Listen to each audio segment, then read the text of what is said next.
Hello, everybody. Scott Golden here with the AEW Rampage report for the 8th of July, 2022.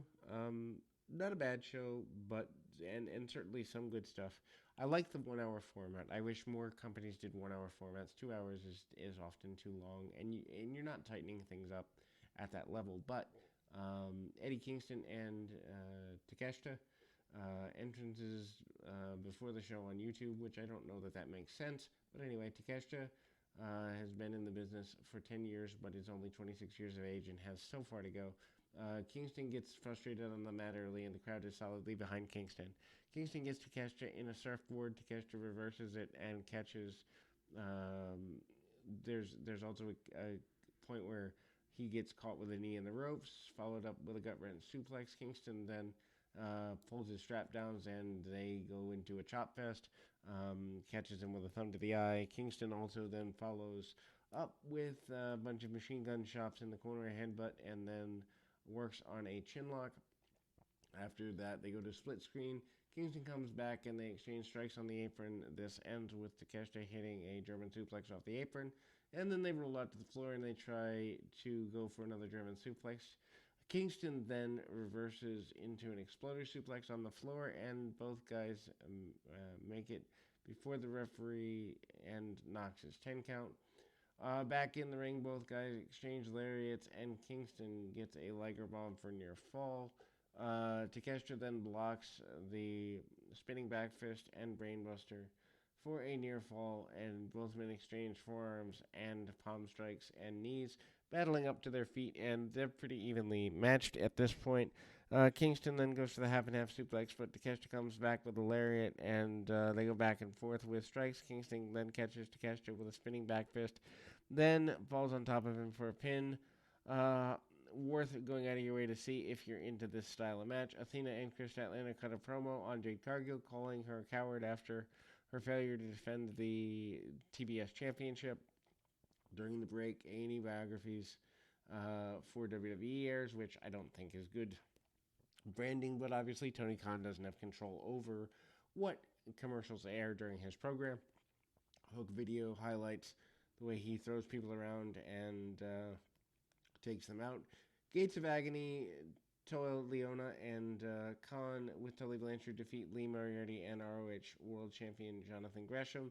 624 of this airs. I'm not a fan of this because I think it's a waste of Tully Blanchard, and also because a turn of John Gresham doesn't really make sense. Complete Coleman does commentary for the match, and Bobby Cruz does the ring announcing. At least they're trying to make the two brands different. Gates of Agony start off fast with Moriarty and he's cut off from his partner. Khan comes in and hits a slingshot senton. Moriarty then comes in, takes the opportunity to make the tag, but Gresham walked away from the corner to yak at Tully Blanchard. Leona then gets a near fall after a Samoan drop and then works on Shinlock during the split screen break. After the break, Moriarty's knocked back by both Gates of Agony and knocks him to the floor, getting the opportunity to make the tag, drives to the corner, and Gresham short-armed him, and then walks away from the ring. Moriarty tries to fight back both Gates of Agony in the ring while on the floor. Blanchard and Gresham hugged. Discus Lariat from Khan turns Moriarty inside out, and the juice box from Leona gets the pin. And this is supposed to lead to Moriarty and Gresham going at it for the ROH World Championship on the 23rd. I don't like the way they got here. I don't think they're giving enough time to the ROH brand if you're going to make it different, and without a television show, that's difficult enough as it is.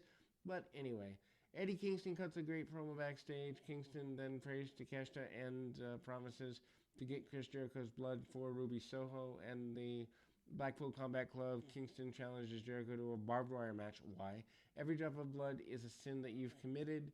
Jericho and the last drop of blood before you pass out, that's for Ruby Soho. Excellent promo, and honestly, more people need to watch Eddie Kingston because he's phenomenal on the mic and has an intensity that most people in wrestling don't understand these days. Serena Deeb and ROH Women's Champion Mercedes Martinez defeats Kayla Sparks and Christina Marie 222. Coleman is on commentary for the match. Deeb dominates early, and then Martinez tags herself in. Martinez hangs Marie in the ropes with a suplex, and Deeb tags herself back in, basically doing the teaser of two teammates who don't get along. It's just stupid, but anyway. After the match, Deeb clotheslines Martinez and locks her in the Serenity Lock. Martinez quickly taps out. Pencil in Deeb versus Martinez for the Ring of Honor pay-per-view, most likely.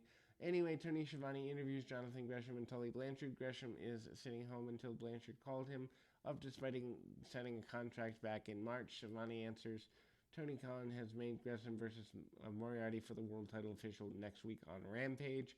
The main event, promo time, Tony Nese starts to talk, but Danhausen objected and is interesting. Excalibur runs down the next few shows. Excalibur does not belong on national television. I say this time and time again.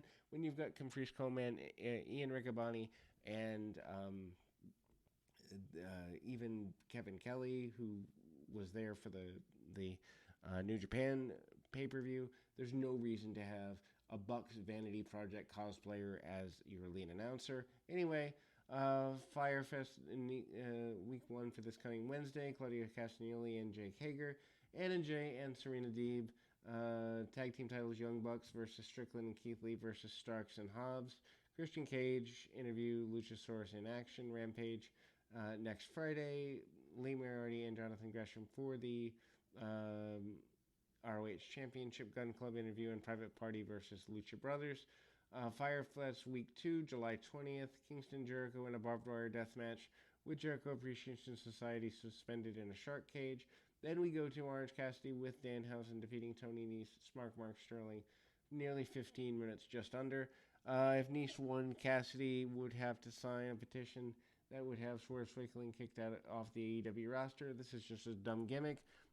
They don't do enough build, and they have tons of TV time. Just there's too many people on the roster, and that's what causes this.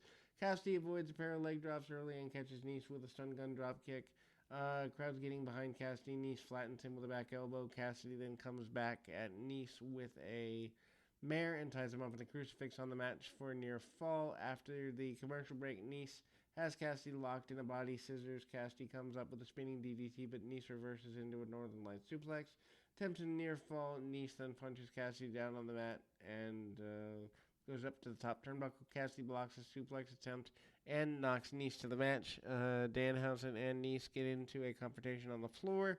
Distraction gives Cassidy the advantage. Cassidy hits the Strong Dog Millionaire and a Michinoku driver for a near fall. Nese then comes back with a pump handle slam. Cassidy counters into a spinning DDT and hits a second spinning DDT coming off the top rope for a near fall. Sterling gets up on the apron confronting Cassidy for a moment, who responds with a high impact kicks, and then Sterling hits sells the heck out of it. Finally, there's a knee in the corner, selling his knee. Aubrey Edwards checks on Nese's knee. Sterling comes in, hits Cassidy with a clipboard, but Danhausen punches him out. Danhausen curses Nese, and Cassidy flies in, hits the Orange Punch, and gets the win. At the end of the day, I'm not a fan of Tony Nese. I think he's very bland. He's good in the ring for what he does, but he has no real character. However, Orange Cassidy still continues 3 years later to be one of the most over people in the company, and that is a good thing. We'll be back with more right after this.